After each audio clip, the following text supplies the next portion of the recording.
They are starting to look cool to me again, though. That the first like retro futuristic Beetles, not the refresh ones, the first ones are starting to look cool to me again. I Yeah. saw one on the road the other day, and my kids freaked out. They're like, "Oh my god, look at that car!" And I was like, "They Wow. actually saw a yellow Pontiac Aztec yesterday, and they were Oh like, yeah. "What is that?" And I was like, "Oh, that's a Pontiac Aztec." And they're like, "It's so cool." And I was like, "I know." That's correct. Oh It's my like, god. see, people made fun of that car when it was new, but now every car is that car. It's like all cars. This all anyone makes is Pontiac It Aztec is. variants. It is very funny that kind of ended up being the case. Yeah, It's like, it's like what I was saying about the PT Cruiser. It was like they didn't have the all the details right, but they were right. Like that is the car that everyone wants is a yeah, Aztec or smaller Aztec, the PT Cruiser. yeah. I finally saw at Petit Le Mans there was the pace cars for that race were BMW XMs, the big uh, uh, like the top of the line uh, big M SUV. You know what I'm talking about, Rory? The Yeah, yeah, electric ones yeah. That no one's that are no just one's like buying. so freaky looking, and it's just like, man. And I mean that is a car that, like, I will grant, like, I mean it looked grotesque to me in photos, and when you see it in real life, it's like, oh, okay, I get it. Like, this Yeah, kind of yeah, coheres in a weird brutalist way. yeah. Um, but it's still just like, what the fuck, man? Yeah. Like, this is a Pontiac Aztec, man. I'm sorry. Yeah. It's a $200,000 Pontiac Aztec Yeah, with an M badge on it. that's right. It's like, Some poor fucking designer at GM is having the last laugh every day looking at cars. seriously, yeah.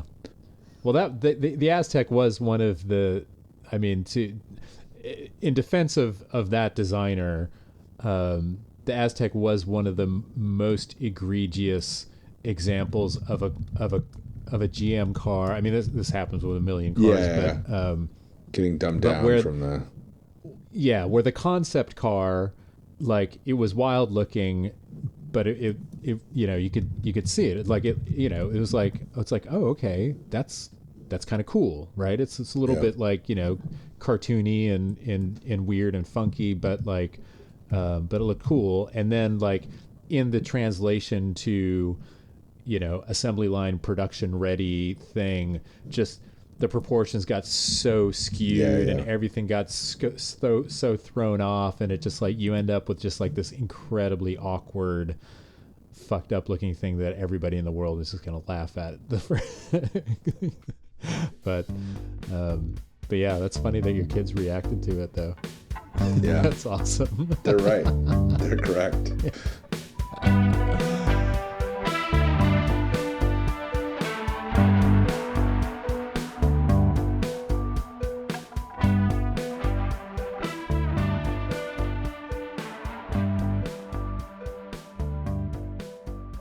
Give us the rundown. Actually, I don't remember all the details. Yeah, so I have a friend who lives in Atlanta who needs a car that is suitable to that kind of environment, but also, good for getting outside of the bounds of public transit in the area. Needs something that'll just work, reliable, easy.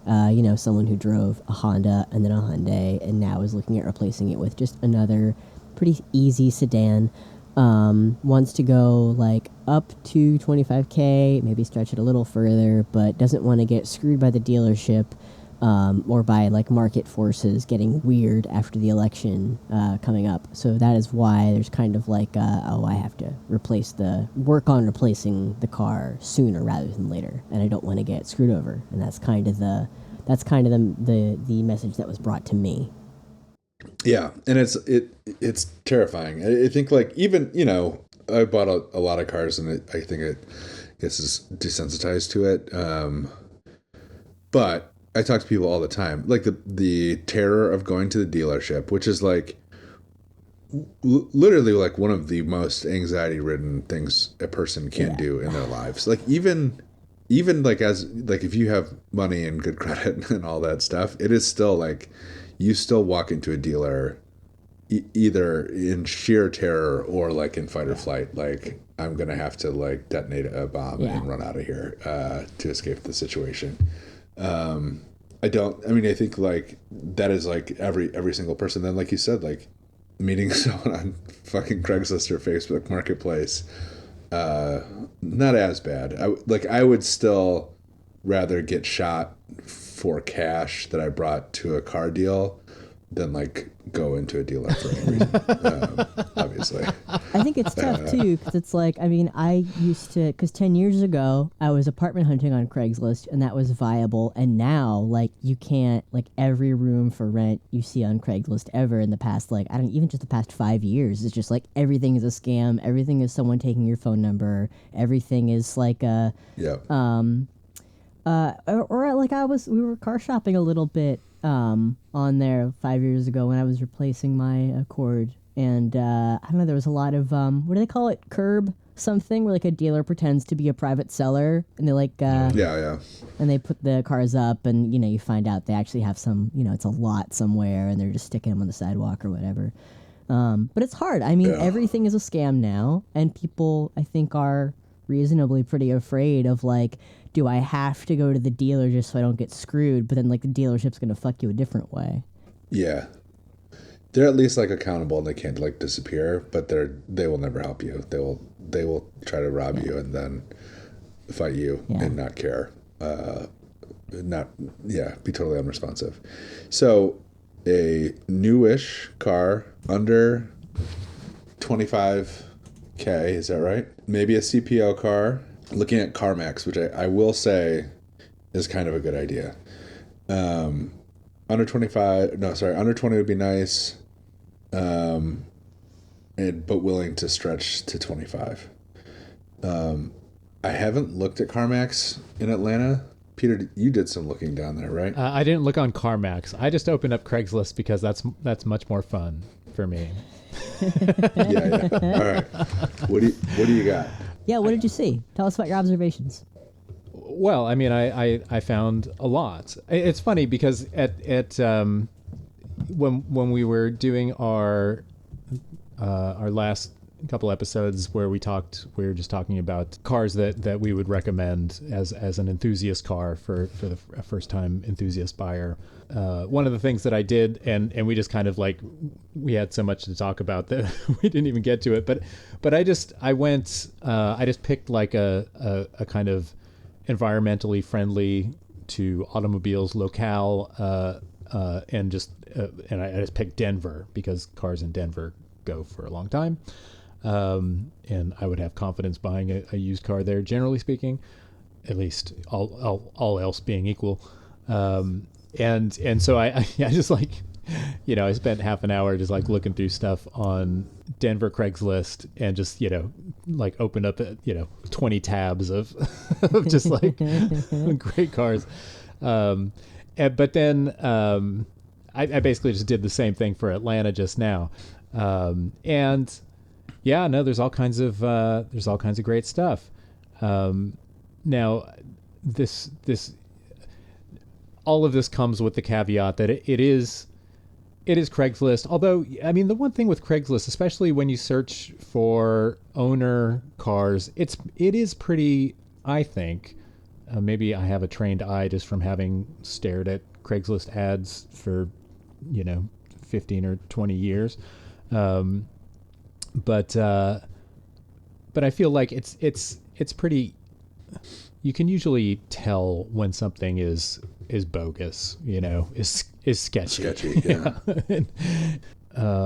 Okay. So the first thing that I found was a 2006 Crown Vic, 37,500 original miles. Wow. They're asking $8,250. So this is a sub $10,000, sub 40,000 miles, very minty 2006 Ford Crown Victoria. A big, if people can't picture that, it's like picture a cop car from 20 years ago, and that's what they all were. Would have been big at the time is now like a compact car. Yeah, well, I wouldn't say it's compact, but I mean it's still a decent sized car. I mean, it's not like a Yeah. yeah, you're not gonna. It's not like a Civic. It's more like an Accord. It's a little bit bigger than an Accord even, but A little bigger than it's an old taxi cab, you know. Excellent condition, solid, smooth, powerful ride, rear-wheel drive. Paint is good. Only minor parking lot nicks. Current Georgia emissions certificate. Clean title in hand. I am a private party and will not finance or trade. Please call or text as I will not receive email forwards from Craigslist. Blah blah blah. Like people being kind of like pissy about stuff like that. That kind of suggests. Good sign. It's a good sign. Yeah, exactly. It's like, okay, I think this guy seems like kind of an asshole, and so that says to me he's probably real. And the pictures of the car, like it's in a driveway in a neighborhood where the car looks super clean, and it's in a respectable looking neighborhood, that the kind of neighborhood where you would expect to find a car like this, right? Well maintained, well looked after. This is probably a crotchety old guy who's just wants to, bought something new. And those cars, I feel like the Panther platform cars, that's something that we maybe overlooked in our recommendations. I mean, they are pretty famously durable,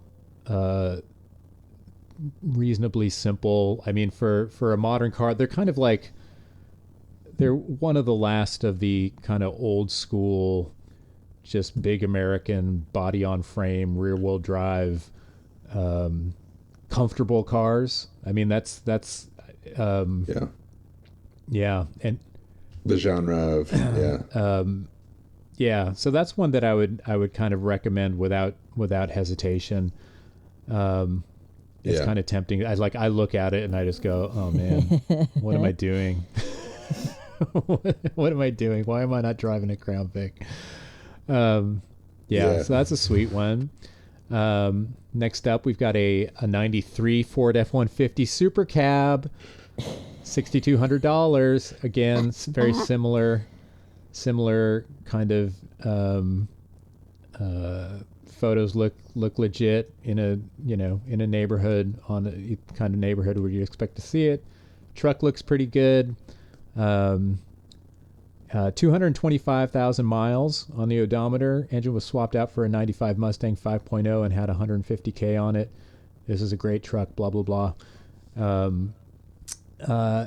That's the kind of thing, like, I mean, we did talk about, I don't know if we did, like, just like mileage stuff. You know, people get scared of high mileage cars, especially older ones. But when it's a car that's this old, I mean, 30 years, and it has that many miles on it, that tells me that, like, and it's still running and in visibly good condition. Like, that says to me that people have looked after this thing if it survived for that long. Would you concur with that, Rory? Yeah. I mean, I think there's an age and mileage thing. Like a lot of this stuff is like a bell curve where it's like at a certain point, if a car is old, very old, or very like high mileage and it's still on the road, it's like, oh, okay, like he's good. He made it. You know what exactly. I mean? Like it's like, it's like if you make it to 200,000 miles, it's like the odds of you being around for 500,000 miles is like, sure, why not? Like you already made it through, the part of the car's life that usually kills the car. You know what I mean? Like you got past the hard stuff. So I feel like, yeah.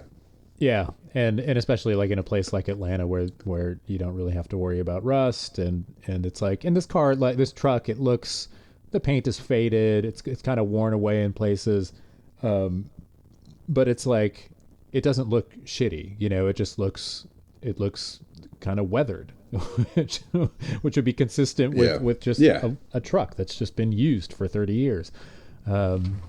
Anyway. So that's a cool one. I do have to caution the fucking no spark issue on the Meyer F-150 has not been resolved.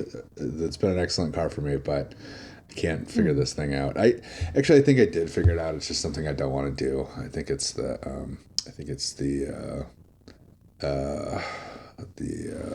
distributor needs to come out, which means I need to retime it, do all that shit. But I think that's probably it. So anyway, make sure you check on that before you buy that car.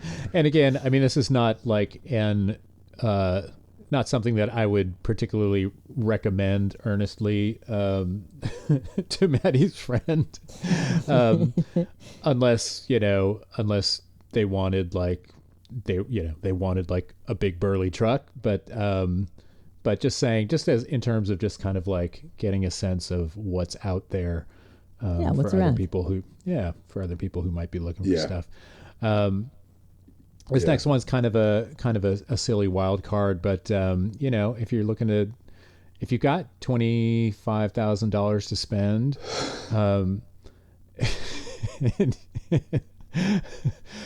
here's a 2018 Maserati Levante S with 62,000 miles on it. This is the kind of Maserati SUV, and it's funny, these cars, Maserati kind of has I guess the kind of reputation that you would expect from an Italian exotic marque, but the kind of these modern ones that they started making, who are they? It's like they were part of the Chrysler group, right? I mean, they're part of Stellantis now, but Yeah, but, there's but I mean, Stellantis. wasn't Yeah. Maserati it was Fiat Chrysler, right? FCA before it was Stellantis. So they were part of that pre-Stellantis merger. And I feel like those cars, like the Quattroporte, and the Levante, which I think, and the Ghibli, right? The kind of the kind of BMW 5 Series fighter. Those cars have now been around for long enough that they're starting to get into the mileage numbers where you'd expect to, there were question marks hanging over those cars all along. Same with like the new Alphas, where it's like, okay, these cars are pretty fun. They've got a lot of character. They've got some Italian flair, compared to like the German equivalents or whatever. But like, how are these things gonna, what's their long-term reliability going to look like when they've had like pretty poor reputation in the past? But I feel like we should be hearing about stuff with those cars now, and I haven't. Have you? You're shaking your head, Rory. Because nobody owns them. No one bought them. They've all been returned on a lease. I have to say, like, I cannot, even like mainline Chrysler products of the era, like, probably stay away from, but like the Maserati thing is like, and I will say, like, I am not looking at like the complaints page for the car or whatever, but I could not more heartily not recommend buying a used Maserati of any kind, unless it's like a pre-1970s Maserati. Yeah. But yeah, I don't have high hopes for any of that stuff. Like if it was a Jeep Grand Cherokee from 2018, I'd be like, probably not. I mean, that's like, the thing. I think they probably share a fair bit of These don't. This is the Ghibli, or this is the Levante, right? Which I think that's the Ghibli This platform. Yeah. Yeah, it's it's the jacked up Ghibli. Yeah, but it's an Alpha. Yeah, not a Jeep. Right. Not a Jeep platform. The Levante okay. is one of those. The Levante is one of those ones where they're like, this has that the character and the sporty grille on the front to give you that Alfieri feeling, right? Yes. No. Exactly. No. This is exactly the he's referring. There's a song that I wrote after I went to Sicily for a Maserati Quattroporte press trip, and and the and I met. They had one of the design guys there, and and I asked him about, there was this Maserati Alfieri, this really spectacular concept car that they had shown at car shows, done the circuit like a year or two previous. Really spectacular, beautiful front engine sports car, and they showed it with this great splash, and it's like, oh yeah, this is showing like the direction that we're going with Maserati design. It's like, oh, kick ass, man. They should bring that to market. Yeah. And it was supposed to be for like 100 years of what was it? Some anniversary for them that was going to be like a big deal since like the founding. It would have been the 100-year anniversary of Maserati, and named for the first of the brothers by that name who had died pretty young. There was a second one in the family who had been, I think, racing. Okay. I have to check. Yeah. Yeah. You know more about this than I do. My Maserati lore is a little fuzzy, but but yeah, and so I asked the dude, the design guy, who's just very stylish, what you'd expect from an Italian car designer guy.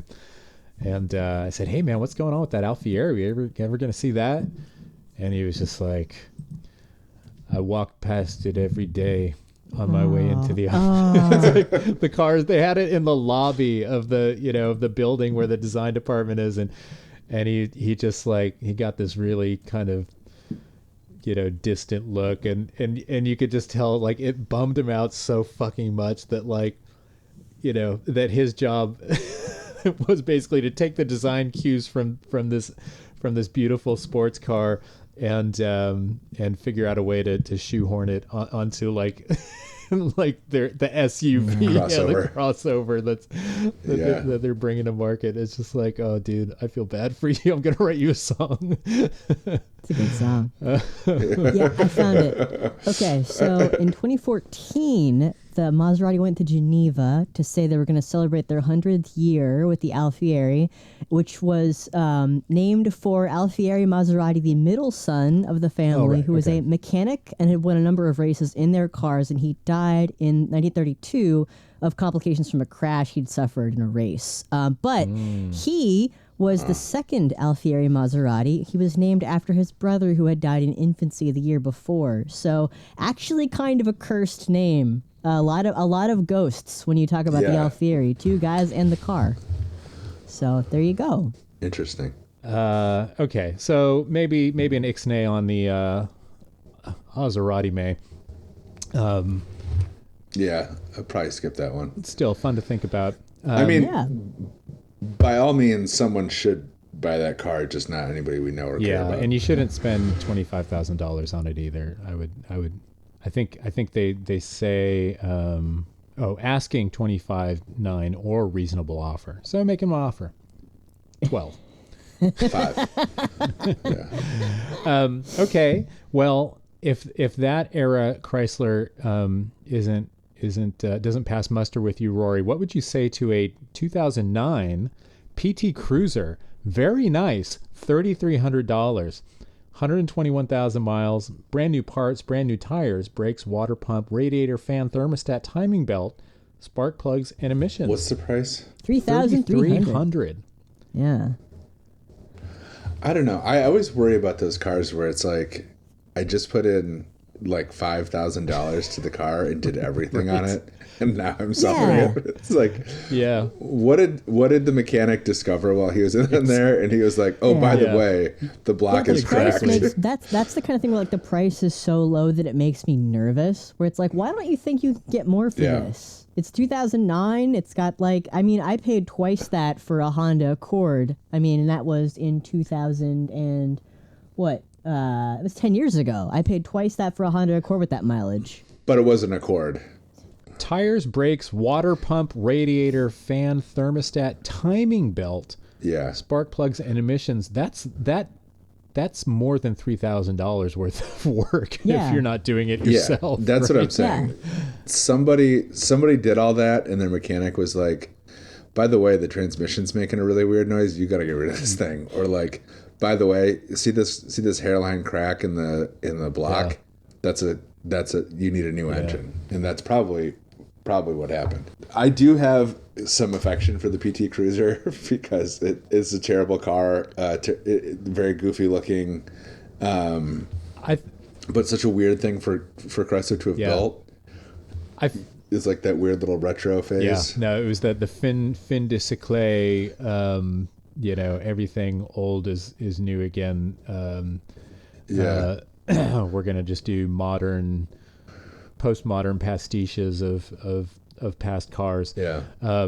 But yeah, it's funny though that it's like, I mean, I used to just laugh at PT Cruisers for the longest time, and I realized that that's a car that I think has entered the phase that you've been talking about, Rory, where suddenly a car that is everywhere, you don't see him anymore. Like, you don't see him on the street. and now like just looking at these pictures, I mean, this one's pretty clean. It does look like it maybe has like some hail damage on the hood, or just something got dropped on it. But apart from that, it looks clean, and it's just like, yeah, what a goofy car. And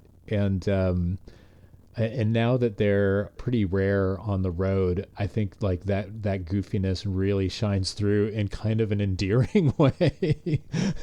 Yeah, if you had a really clean one, and they are like, from a packaging standpoint, they are really practical and like comfortable, and like they kind of do like, it's another one of those cars that's like a proto small crossover where it was like, it wasn't quite a hatchback, and I believe EPA was classifying the PT Cruiser as an SUV. So it worked against Chrysler's truck number, I'm pretty sure. But you can see like the roots of like a BMW X3 or whatever in this car, where it's like you have a high H point, relatively large greenhouse, you have comfortable seating in the back and a hatchback. And it's like, it wasn't exactly a small crossover, but it presaged. And I think too, like, as goofy as the car was, it sold really well because it was like, this is like a form factor that works really well for people. Yeah, no, they sold a ton of them. Yeah. And really the only difference between this and a quote unquote crossover is just that it's not styling. Yeah, it's just like maybe like 2 inches more, ground clearance and a bunch of plastic cladding, right? Yeah, than some of them. Yeah, that equals crossover. I'd have to look at the I have to look at the old regulation, but it used to be a weight thing, and then like have 2 or more off-road features, which would like cladding counted as an off-road feature, and like there was a huge list of like things that counted towards that off-road feature. I was going to say, for practical, like we mentioned just off the bat, like looking at the price and thinking about it, like the immediate sort of like spidey sense about it was like, I'm worried something is, something might be wrong with it. Is there a level of, because I know like you can, with like a private seller, people are maybe less likely to be like, yeah, you can take it and bring it to a shop or whatever, and I trust you to bring it back, or what's your...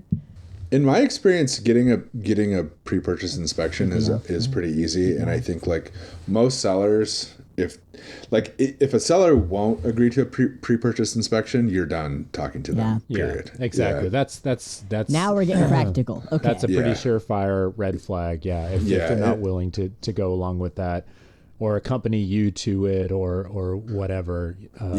Usually it's like when I arrange it and have arranged it in the past, buying cars sight unseen. I never do this for myself because I don't care, but for other people, I'll call the shop and say, hey, how much is a pre-purchase inspection?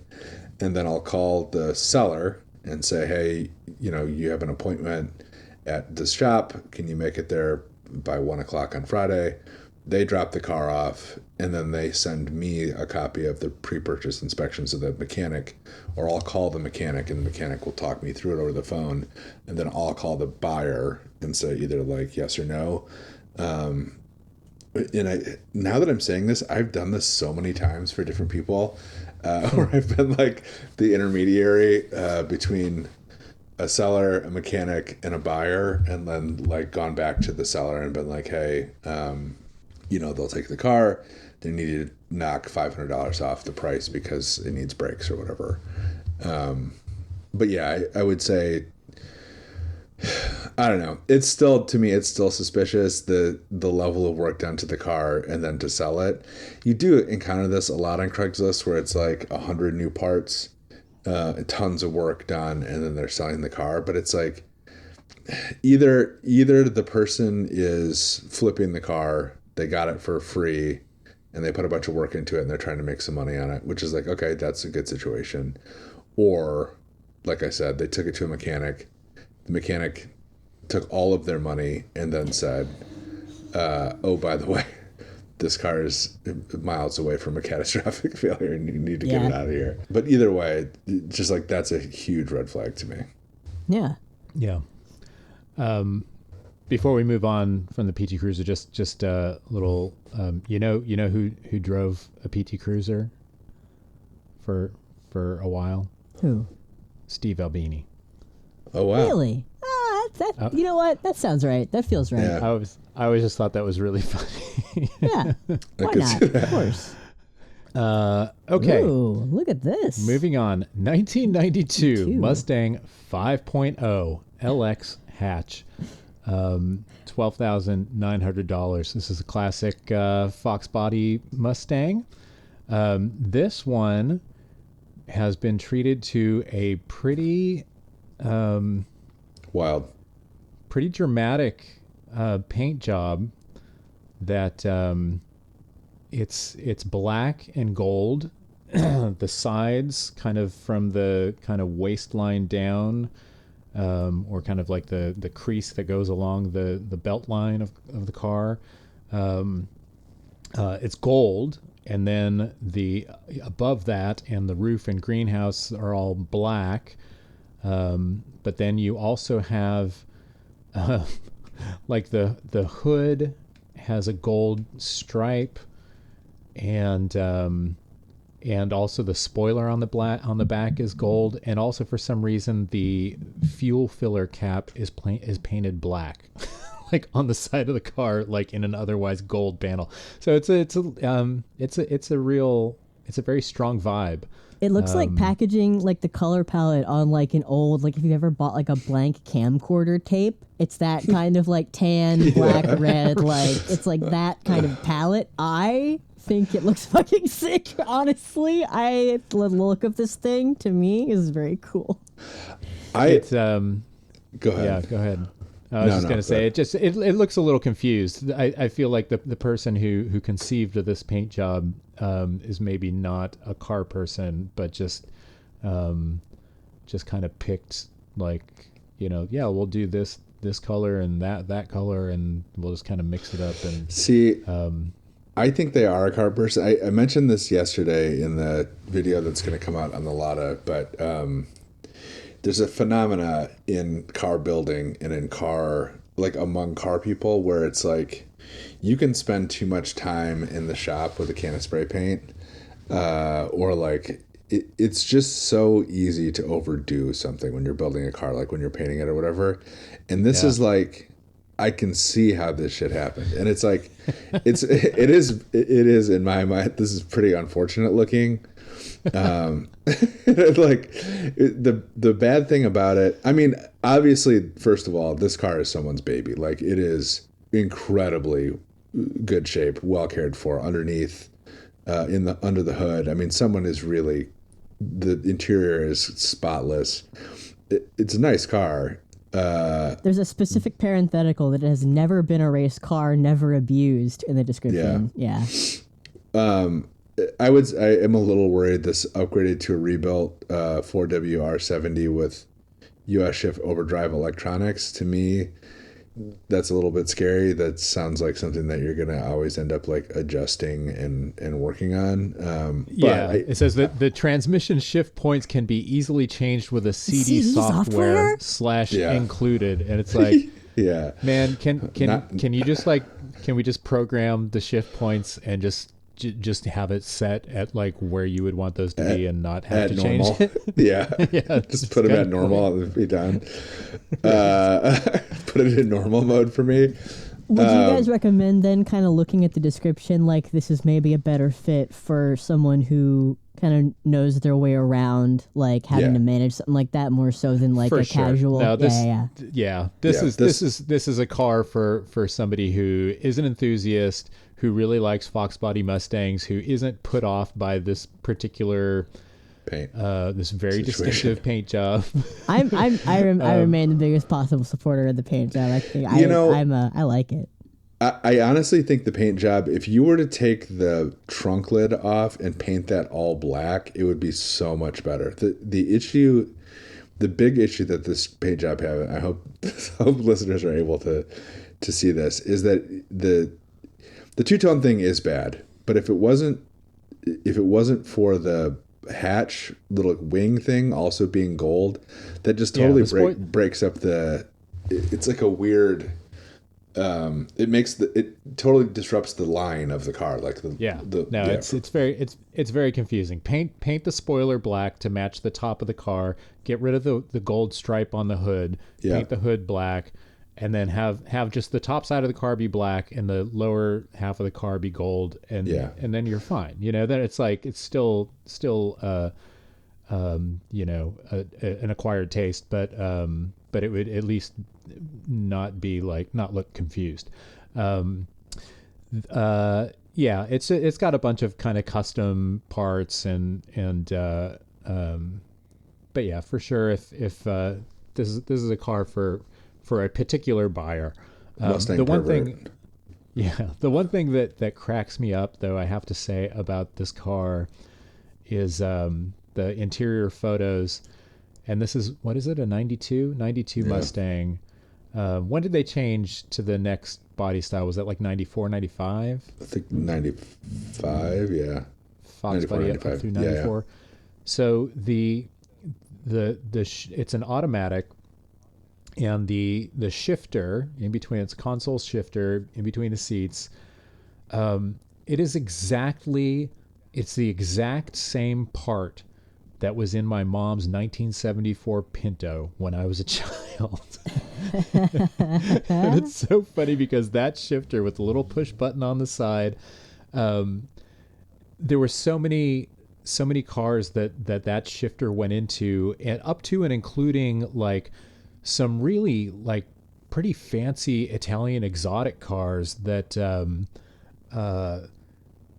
like in the 70s, it was kind of a common thing in the 70s, 60s and 70s for like English, small volume English manufacturers or Italian manufacturers just to use an American powertrain, so there's a million examples of this, but they're like these De Tomaso. Panteras I don't think ever came with automatic transmissions, but some of the coolest cars. Rory, do you know the Deauville and the what's the other one? Oh damn it! There's the Maserati Kyalami and then the De Tomaso Longchamp. Yeah, those cars are so freaking cool, and the Deauville is like a Longchamp, but it's a 4-door, and these cars, just 70s Italian. They're so funky, they're so cool. They're just, and they're not like it's like the Longchamp is a 4-door sedan. The Longchamp is like a 2-door kind of coupe, kind of Mustang-y, I guess. But it's more like a sedan, and they're just spectacularly cool cars. I don't think very many of them ever made it to the States, but you see pictures of them, or I have, and the shifter in those cars, it's the Pinto shifter, man. It's the exact same one that was my mom's fucking Pinto when I was like 5. It's just makes me laugh so hard. Yeah. Well, I mean, it's just, it was the shifter in every Ford with an automatic console transmission, like from the 70s up through into the 90s, which is, it's just so funny to me. Okay. All right. Next up. Oh God, this 1984 This is intriguing. Chevy El Camino. Business in the front, party in the back. This third picture is crazy. I don't think I've encountered something like this in real life. It's $6,500. A Chevy El Camino, if you don't know or you don't remember, was for a long time a Chevy pickup truck that was based on a sedan, on a regular car. It's not a truck based. It's basically, it was like a Chevy Malibu that they from the B pillar back is a pickup truck. But the thing that's so funny about this particular example is the way the description. This guy is so particular. One owner, 1984 El Camino SS. This is like the sport version from the 80s. 145,000 miles. Second engine, has 43,000 miles. Did not leak or use oil. Bunch of technical stuff. Body and chassis painted and rust-proofed since new. Has no rust. Front end recently rebuilt. New springs, ball joints, A-arms, and steering rebuilt. Front and rear brakes cleaned, painted, and pads replaced. Differential, blah, blah, blah, blah, blah. Springs, airbags, 4 shocks, coilover. All this recently underwent 40-year isochronal inspection and maintenance. No idea what that means. I special ordered and have owned this vehicle since new. I have removed, inspected, cleaned, and lubricated most fasteners, including body mounts, body mount bolts. The front clip was replaced. Headlamp bezels and adjusters cleaned, painted, replaced. All door and window rubber, weather stripping recently replaced. Cargo bed coated with 4 coats Durliner and fitted with cargo pallet for tying down cargo. Large 23-gallon fuel tank. This vehicle is well maintained and ready for a trip to Alaska. It's like the way the guy describes it, it sounds like it's going to be like this, like just totally beautiful, clean stock thing. It looks like an Army Camino. It's all like flat olive drab. Yeah, it looks terrible. Like copper colored, or maybe just black, and that's just how the light is reflecting on it. The front bumper, which is all painted black, has like these. I mean, it's if I don't know Speed what holes. else. I mean, what are they? No, they're not holes. What are they? They're like. They're the things that like. What are they? I mean, I don't know they're what. little. I'm they're sure, little rubber bumpers. Yeah, they're like on the bottom of an amp. If you have like a big amplifier, if you have like a big cabinet, right? On the bottom, there will be at each corner. There's 4 little kind of like rubber, kind of pucks that screw into the bottom of the cabinet, and that's just to kind of, it's the part that touches the ground, right, to keep your amp from getting fucked up.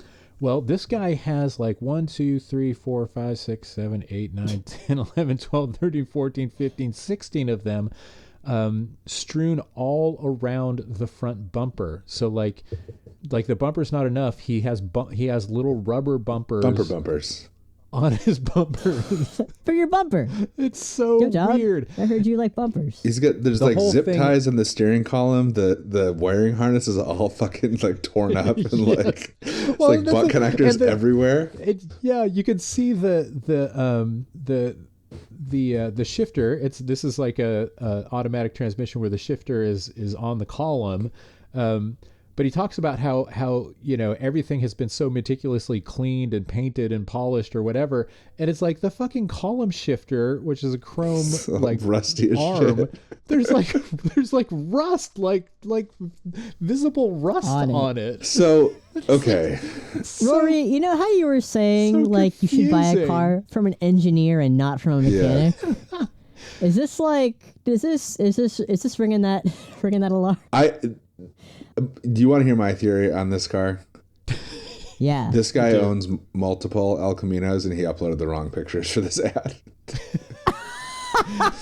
That is my theory, because You think? There's no way he's talking about the same fucking car here. This is like, this is the Beater El Camino, and he's got the real one. It's back. There's no way. Like, This is a test. If you call and you're like, did you put the wrong pictures on? He's like, gotcha. You're my ideal customer. Maybe it is. It's very curious. I mean, it seems to be like a two-tone flat black and olive drab paint job, but it does have red anodized hubs, wheel hubs, and exhaust pipe. Curiously, what was there was something else. Oh, did you look at the engine bay pics, Rory? yeah. Do you see? I'm looking at the kind of like at the rear of the engine bay.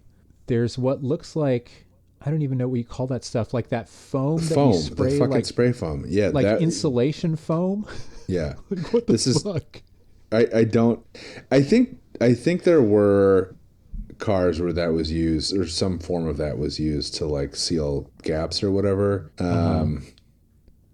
This does not look like it was No, this looks like applied as part of the manufacturing process. This looks like a guy did it.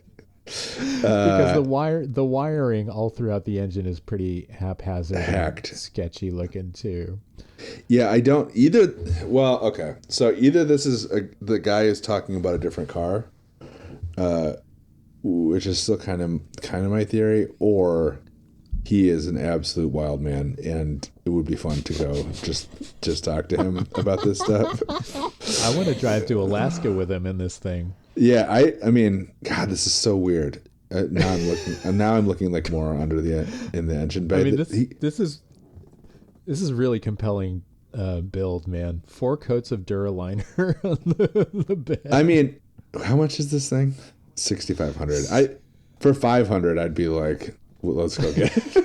Like, I mean, it does. Also, the first listing so far without a phone number, I think it's just through the email relay. Oh, interesting. Yeah, I mean, this guy. There's only one thing to do, and it's to contact the guy and start talking to him and see how we got to get him on the pod. Yeah, I mean, the owner of this car, who knows what they're capable of. You know, this could be a whole new pod concept where we just call. we'd have to get like the phone like thing hooked. We'd have to figure out a way to hook it all up. But it would be great to just be able to take live calls, or just make them any one of us and just car for sale. Just like cold call these people, Craigslist ads, yeah. Craigslist ads, and ask them about their just completely psychotic.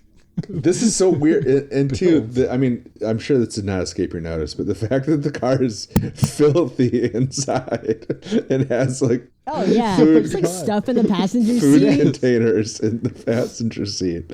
Big fan. Yeah, no, I mean, it's super dirty. It's really gross and like dusty and rusty on the inside. It's like it does not. It's like the disconnect between the description and the visible evidence of his car is so funny. This has got to be a different car. There's no way.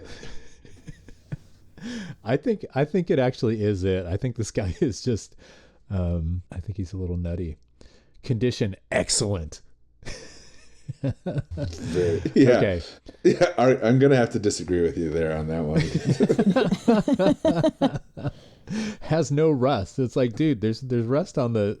Like, I'm looking right at it. I don't know, man. You can't say that and then take a picture of the rust. I mean, granted, it's just the console shifter, or is it the column shifter? But I mean, it doesn't look. It's surface rust. It's cosmetic rust. I mean, a little bit of steel wool would take care of that immediately. It's not, for sure. Not non-structural. Okay, next up, we've only got a few more. A 1988 Cadillac Brome d'Elegance. That's $3,500. Classic Cadillac that has been taken care of well, runs and drives, has brand new tires and new battery. Price to sell fast. Hurry! Call now. First one here gets it. And this is 1988. It's the last of the big rear wheel drive old school Cadillacs. Just super boxy, square, angular, upright styling with doesn't have fender. It doesn't have fender skirts, but still kind of that semi-skirted rear wheels. It's black, but the paint has faded to where it's kind of like a satiny black. I think it's a dark gray with a roof, with a black vinyl roof. Oh yeah, you could be right. Yeah. This thing, the interior, it's could be black. I guess it's probably black leather or gray leather. It looks like, but tinted windows. But it's just that super. What do you call that upholstery style when it's like buttons and tufted? And, Tufted is leather. it tufted? Yeah, I think so. Yeah. I gotta say, this car looks fixable to me. Does not seem like this. This seems like you are a weekend of interior cleaning and then like probably a couple weekends of like buffing and waxing from having like a really cool car for $3,500. It looks like some of the leather is kind of torn, which would be a more difficult repair. But if you clean the interior really well, I'm sure it smells fucking awful in there. Oh yeah, you can smell this car when you look at it. It's kind of like But if you steam cleaned it and did the ion or whatever, and then I bet this paint, all this like fading and stuff, I bet if you were to spend a weekend like buffing and waxing it, it would look halfway decent and it would be a really fun car for $3,500. This is like, I shouldn't say that because I know it's probably like got 20 years of or 40 years of like deferred maintenance on it, but it's appealing for $3,500. I mean, it's 80,000 miles, and yeah, I'd be curious. I mean, it'd be one where I would want to know a little bit more of the history of the car. But just from the looks of it, it looks pretty. I mean, these cars have always been pretty appealing to me. Yeah, I mean, because you could imagine it. I mean, this is one of the cars that we were talking about the other day. That kind of old school American ride that like where it rides like you're floating, you know, on a cloud. You know, there's no road feel, right? Yeah. It's like the whole point of the car is that you don't feel the road at all. Exactly. It's like you don't even know there is a road. Like you're just, but I mean, lots of room for all your friends, bench seats. Could be a lot of fun.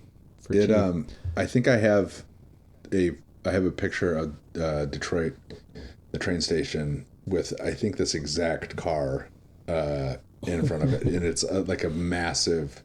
Like I ordered a print. It's like 50 inches or something like that. It was in my office at Auto Week. It's in the house somewhere. But I approve. This is a good idea. Maddie, get your friend on the horn. Now, my only thing is this seems like not the easiest car if you have to parallel park in your neighborhood. That's true. That's true. Yeah, this is a big car. You're gonna if you want to garage it, you're gonna have to have a XL size garage, and it's gonna be a pain to park really anywhere.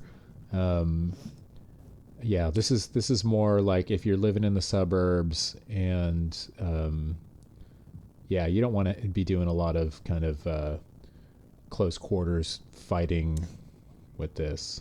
But the next one on the list. Next up, we were talking E30 the other day. Here's a 1984 BMW 325e, which is the kind of torquey tuned, if I remember correctly, American market special spec. This is they're asking $9,500 for it, which is not cheap, but it's also it's still it's not stupid money. Description says 1984 325e two-door coupe 5-speed manual has been repainted to OEM white. Front seats have covers, but there was only a small seam rip on driver's seat. Runs like a top. AC needs Freon. Has been swapped to 134A. The big thing here is if you see the odometer, the mileage is at 283,000 miles, which is a lot, but like we say when we're talking about old cars, survivor cars, I would trust a 1980s BMW that has nearly 300,000 miles on it, more than I would one that has 5,000 miles on it that's just been sitting for 40 years, and this one looks like it's pretty clean and pretty well cared for. Would you concur, Rory? Yeah, I'm looking at the picture. Those seat covers were the seat covers are terrible. Red flag for me. I was like, oh shit, a 15-year-old has owned this car. But they are covers. They come off. But yeah, I mean, God, it's so crazy because like this is old man time again. But it's like it was not long ago when you could get like a good 325e for under 10 grand. But it is like this is a fantastic car in its bones. Like the E30 is an all timer for sure. The 325e I think is the economy model, the torquier. Not the 325i, the higher revving, more sporty model, right. But yeah, I like it. I mean, I don't know, $9,500 for a car with 300,000 miles on it is like that's a lot. Yeah, yeah, but it like I 100% agree with buying the 300,000 mile BMW before you buy the 5,000 mile BMW that's been sitting. So I don't hate it. Just the money seems crazy. 10 grand for that car seems nuts, but it probably is like about the market. Well, maybe, and I mean, people ask all kinds of kooky shit on Craigslist, and I would not be surprised if this listing reappears. Yeah, and you start to see that number going down. Yeah, or you could just call them and make them an offer. But the one thing I wanted to say about this, though, before we move on, is that it's a 5-speed manual transmission, and just to when we were talking about kind of first cars for enthusiasts, and I know a lot of people, especially younger people, have never driven a manual transmission. Maddie's raising his hand. And I want to just say that that's something that nobody should be afraid of. And it's not hard. Yeah. It's intimidating if you've never done it.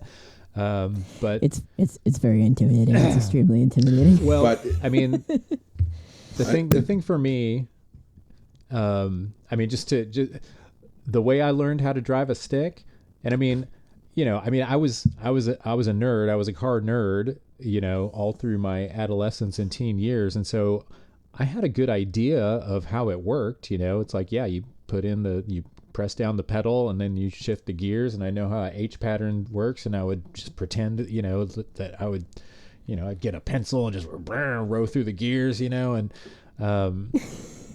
that's not the moving the lever, the gear shift lever. That's not the hard part. There's no hard part, but the part that requires a little bit of kind of just doing until you get the hang of it is the clutch. But yeah, the way I learned to do it was my dad tossed me the keys to this Datsun, the Datsun 200 SX that I talked about on a recent episode that it's the Datsun that he had, he's like, here, got you a car. And it's like, oh cool. Okay. And he didn't even show me. He's just like, yeah, it's a stick. Okay. And I just got in it and started it up, and I put in the clutch and I just put it in first and just kind of lurched away. And Well, to be fair, considering your other anecdote, you had gotten in the driver's seat of a car and moved one much earlier in your life, so he was like, he knows what he's doing already, no problem. yeah, exactly. Well, that was an automatic though, so that was easier. Oh, God. Yeah, no kidding. But yeah, no, I mean, for real, like, you can find somebody to teach you, or you can just fucking get in a car and just figure it out, and you will figure it out. The thing that I always tell people about it is, like, people are like, oh, I don't really know how to drive a stick. I'd love to have this car, but I don't know how to drive a stick. It's like, you will own the car for as long as you own the car, like a year, 5 years, 10 years. It will be hard for you to drive it for like a day. Like if you buy a car with the stick shift, you will be doing it by muscle memory by the end of the week, and that'll be it. Like it literally is that easy to do. And you think it's one of those things where you can look at the world of absolute fucking morons who know how to drive a stick and think, if they can do it, so can you. And that's a fact. Like there's just like it's one of those skills that's intimidating until you think about, like, you know what, like every single person in Italy can drive a stick. Every person in France can drive a stick, even the babies. And if a French person can do it, you can do it too. But so I totally agree. In like, the best way to learn how to drive a stick is to just buy a car with a stick, and you will learn. That's like, yep. Co-signed. Yeah. And I would recommend it also because the I mean, we can just go on about this all day, but just the level of involvement that you have with the car is so much greater. Yeah. And it is the kind of thing that, even though it's relatively easy to kind of get the hang of, and enough so that you can drive the car, there's like, that's a pretty short kind of learning curve, but the distance between that and like truly like mastering it, and like learn like all the little subtleties of like matching revs and heel and towing and like all this stuff, it's like there's so much, and it's really like, it's really fun just over time to just kind of like learn that and master, and there's so much just kind of like satisfaction that you can get from like a really well executed double clutch downshift or whatever. It's like it just feels good, when you get it and you nail it. And the thing is, you get to a point too where you realize it's like, oh, sometimes I don't need the clutch. Yeah. Sometimes I can just kind of like, if I'm in the right, if I have the revs just right, I can just nudge it out of gear. And then if I have the revs just right, I can nudge it into the next gear, or downshift gear, and it's like, and then when your clutch goes out, as mine did once in the Miata, leaving my in-laws' house in Long Island, with my wife in the passenger seat, and realizing, oh fuck, we have to drive all the way to Rochester with no clutch. Totally fine. And we did it. We had to stop. I mean, there was a couple of stops, a couple of toll booth stops that were a little sketchy, but we got away with it. And man, there was something really fun about that. Yeah. So yeah, one of these apps will do. There is a method to teaching people how to drive a stick that I learned from Car Talk that is 100% foolproof. I think I have taught probably at least 50 people how to drive a stick via this method.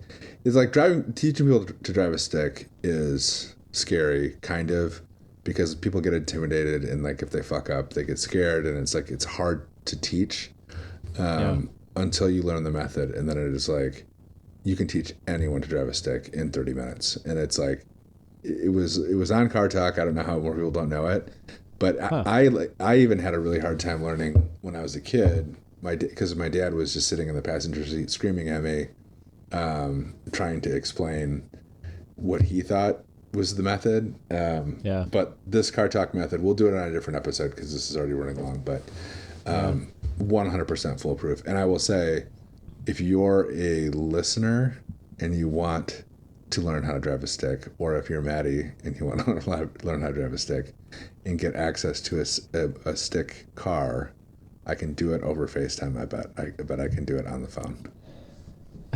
No, this is going to end up being pod video, as I'm going to have to come out to Traverse City, and we're going to have to get video of you teaching me to drive stick. It Oh, will that would be literally fun. take 30 minutes. It's so easy.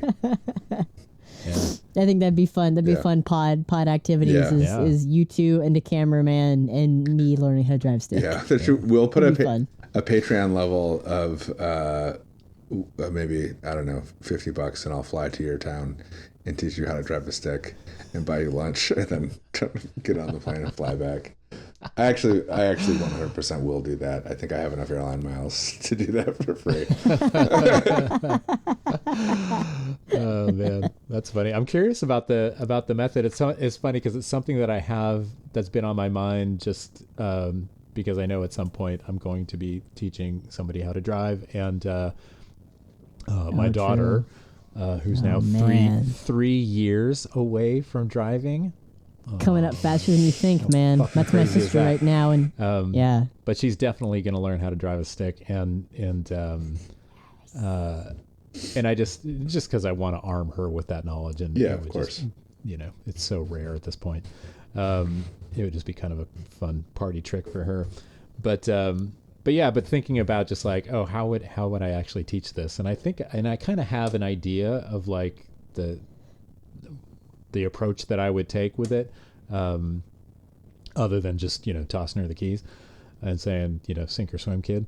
But yeah, I'd be curious to know how my kind of idea matches up with the car talk. We'll do guys. it. We'll maybe like one of these upcoming episodes. We can do like a skills thing where we describe some of these things, like how Yeah. to just like becoming a Cars 101 podcast.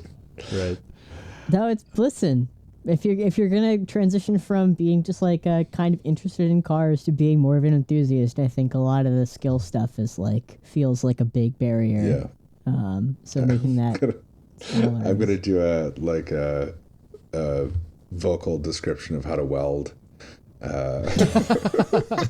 See, that's something that I've never done. I've never welded. That would be fun. Really? See, now we're We okay. can teach do- Maddie to drive a stick, and we teach me to weld. drive- Listen, Stick. we can do the Tired Pod Skills Camp. Everybody come to Northern Michigan for the weekend. All the listeners Yeah. will all. It'll be like it'll be like going to Afghanistan in the '90s to learn how to do things. Like it teach you how to shoot an AK-47 and change your oil in the same weekend. One stop shopping. So Okay. we could do that. Anyway, what were we talking about? Used Okay. cars. Yeah. So we're almost done. Just a few more. This is just a goofy one. It's a 62 Ford Thunderbird, which is my favorite generation of Thunderbird. It's the Bullet Bird. It's 94,000 miles. They're asking just under $7,000. These cars are fucking spectacular. Says needs a little cosmetic TLC. It has a tiny dent on the front fender, which is pretty inconsequential. Says it's in good running condition. The interior of these cars are they're so beautiful. I think they're so just utterly unique unto themselves, and such a cool looking car. And the interiors are just spectacular. This crazy wraparound dash. It looks so just 60s futuristic. It's like a Jetsons car. And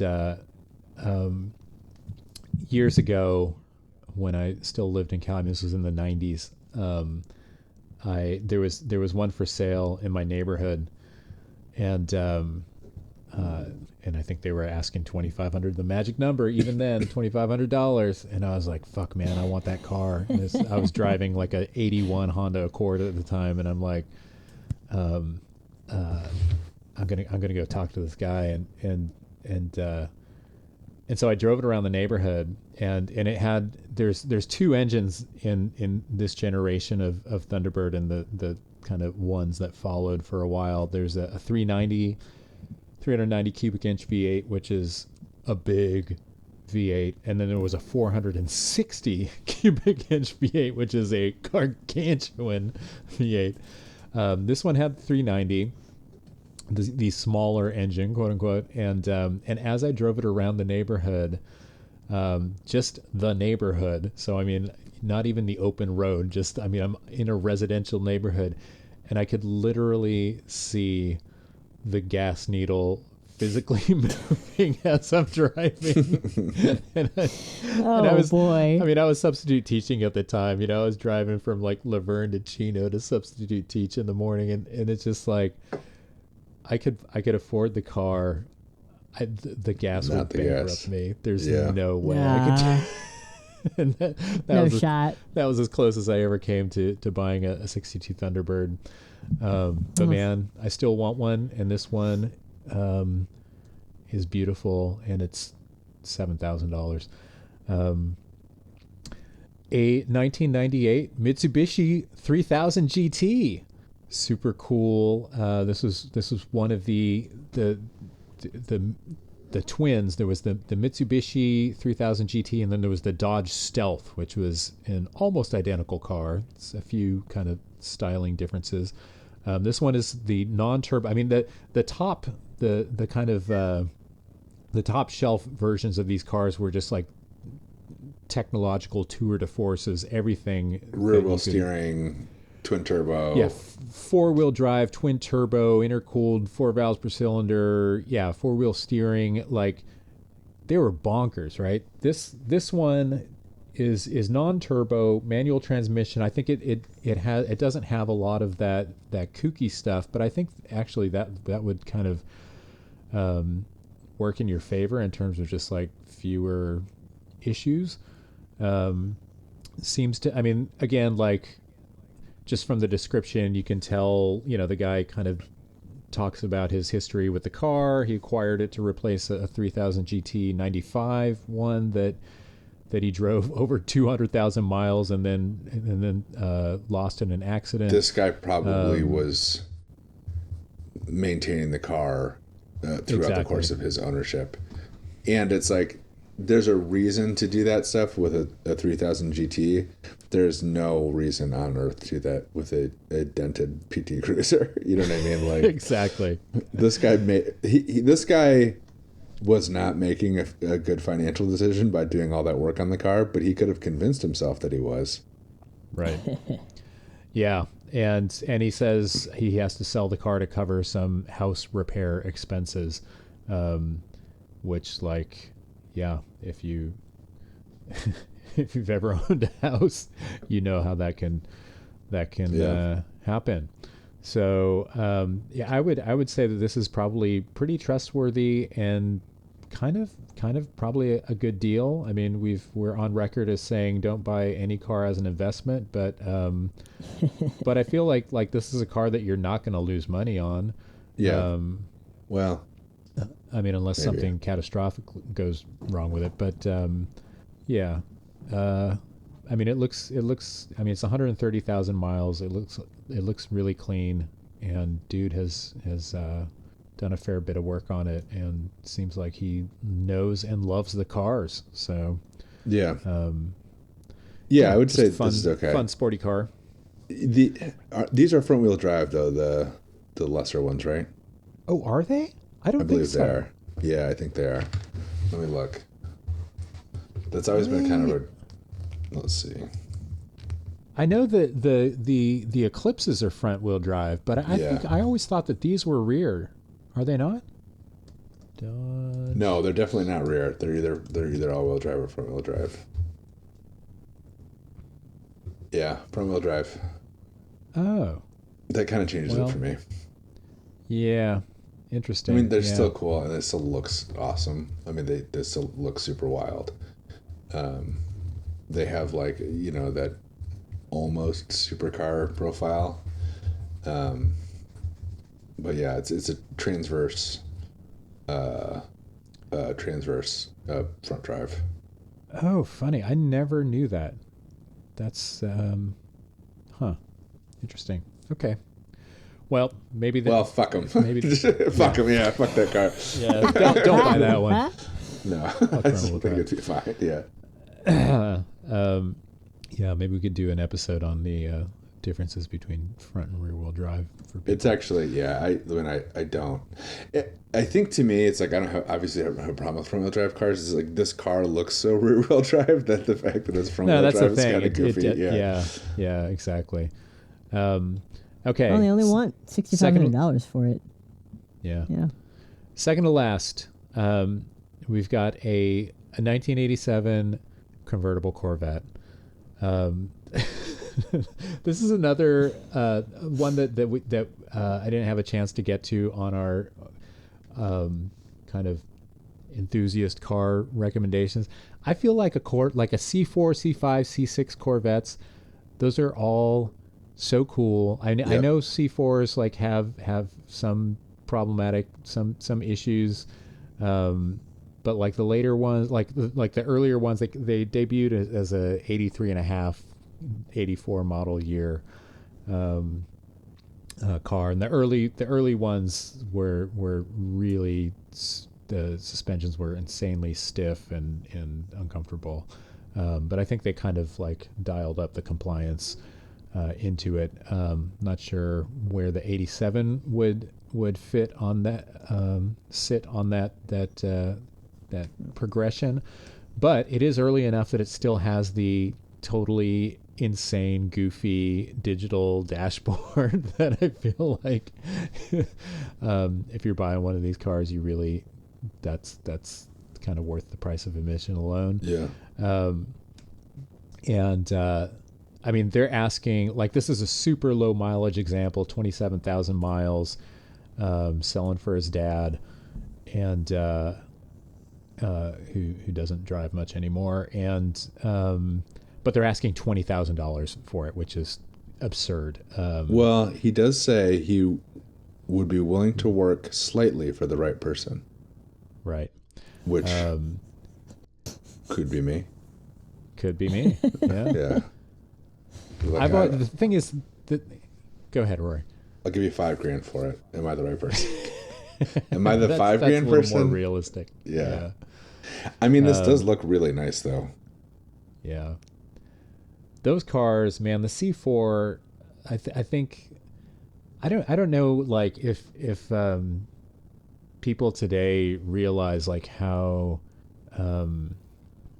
what a kind of transformational car that was at the time. Yeah. Like how, I mean, the previous generation Corvette had been around since 1968. So, I mean, it felt like an eternity. And those cars, that's the kind of like the classic 70s Stingray, just super swoopy. And those cars, like they were kind of cool. They're cartoonish to begin with, but kind of in a cool way. And then over time, they just kind of got fat and bloated and slow, and they just kind of got cartoonish in, and now people like those later 70s ones just kind of for kitsch factor. For me, they always just seem so lame, and I have a hard time getting over that. But that when the C4 came out, it was really like, it was one of those kind of GM moonshot cars, where it's like, okay, we're gonna try and build something actually like legitimately, like a legitimate performance car, and something with like that can actually compete with European sports cars and not just be a kind of bargain, American alternative. And I just remember like going, like making my mom bring me to the Chevy dealer and looking at the clamshell hood up, and just being able to see not just the engine with the crossfire injection, but the like the aluminum suspension, like the Yeah. A-arms, I mean, they're so beautiful. Yeah. And just, I mean, I'd never seen anything like that on an American car ever, and it was really stunning. Yeah. Yeah. And for me, those cars still have that aura of just like something really radical. Totally context car too, where it's like if you're this guy, the dad who's selling the car, it's not that cool to own an automatic white automatic Corvette with red interior. But if you're like Maddie pulling up to the fucking grocery store in this thing, it would be sick. Hell yeah. It would be really cool. But it's like, That's a visual. yeah, I mean, I think like that would work really well. I think like yeah, I do like these. I think like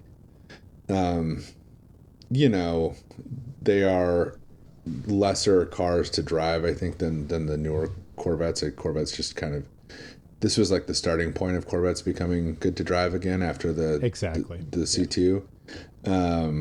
But I don't know, they look cool. There's a lot of cool, like, again, there's kind of like a vernacular of like styling and modifying them that that could be really, really fun to play with. And it's one of those cars too, to me, where it's like I hardly ever think about like, oh, I'm gonna go shop for a C4 Corvette. Maybe I've done that once or twice, but it's like if I owned one, it would be awesome to have. You know what I mean? Like if you were to walk out in your garage right now and have a C4 Corvette, I'd be like, wow, fuck, this is great.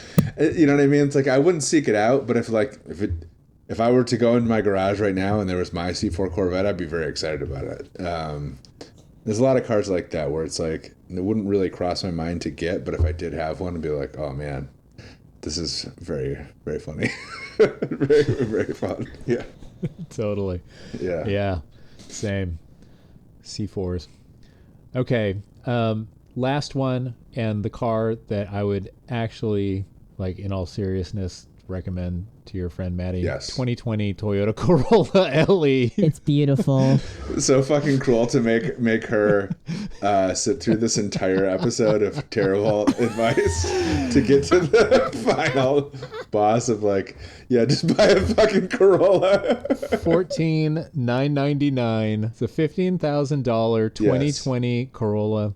One owner, no accidents, clean title, Perfect. backup camera, CarPlay, front collision warning, lane departure, all, it's basically, it's a 70,000 mile Corolla for $15,000. It's not going to have any problems. It's going to be easy to drive. It's going to be easy to service or get serviced. And I would be shocked if it gives you a second of trouble over, the next 150,000 miles. Yep, you will be selling this car on Craigslist 10 years from now. Yeah, you are good to go. I will sign off on this car, maybe still get it looked at, but yeah, this is... Get it looked at, but God, even just like look at the engine bay, dude. Like how... It's a brand like new that car. engine pick, it looks, it's like, Oh yeah. it's so clean. Yeah, this, I guess, now that it does, Wow. it looks like How's it so clean? maybe better cared for than the average.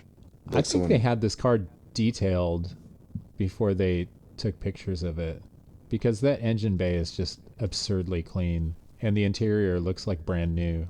It could be like a real weirdo who just really took care of this thing, which would be very exciting to me.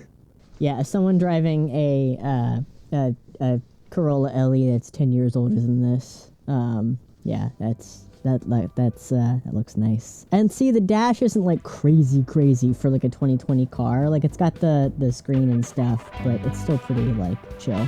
Yeah, it's good. So that's my Atlanta list. Now for the Denver ones. Ba, ba, ba, ba,